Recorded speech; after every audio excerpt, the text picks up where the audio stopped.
Hey Steve, it's Saturday, but this vlog will come to you on Sunday because I'm not going to have time to edit it today. But still, it's during the week limit, so Anyway, this is a serious vlog, so time for a serious shot.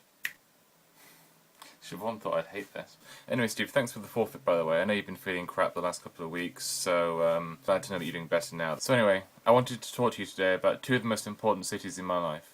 Hull and London. Now, 2 weeks ago there was an editorial in The Economist magazine which basically named Hull and a number of other cities across the north of England as worthless investments. Well, okay, they didn't use the word worthless as such, but in all but name, you know. But seriously, to quote them directly, they said, "The fate of these once confident places is sad. That so many well-intentioned people are trying so hard to save them suggests how much affection they still claim. But these kindly efforts are misguided. Government should not try to rescue failing towns. Instead, they should support the people who live in them. And by support people, they mean support them to leave."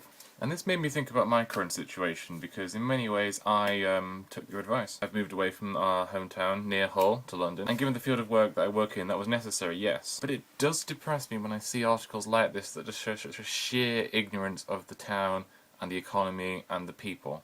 To give you an example, my work once planned to do 2 interviews, one in Derby and one in Blackburn, for a story that we're doing, on the same day. That was before I was the person who had to point out to them that the distance between the 2 places is 2 hours by train. Then again, why would you need to know this information if you lived in London? Fact is, you wouldn't. Steve, Hull is my local city, and it always will be. Although, of course, we never lived in its city limits because, you know, we're not deformed like that. But no, most of my childhood memories about shopping for Christmas and family days out, they all take place in that city in some way. But when the opportunity for me to go to university there came, I decided against it. And the reason at the time, I think, was that I found Hull too familiar because of the reasons I just outlined.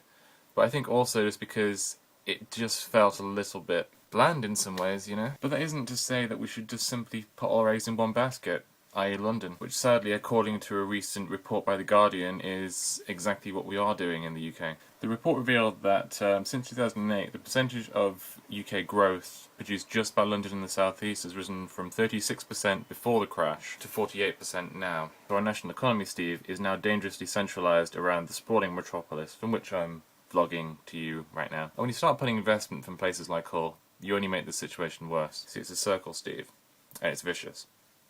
Much like living in Hull, apparently. Take care. See you soon.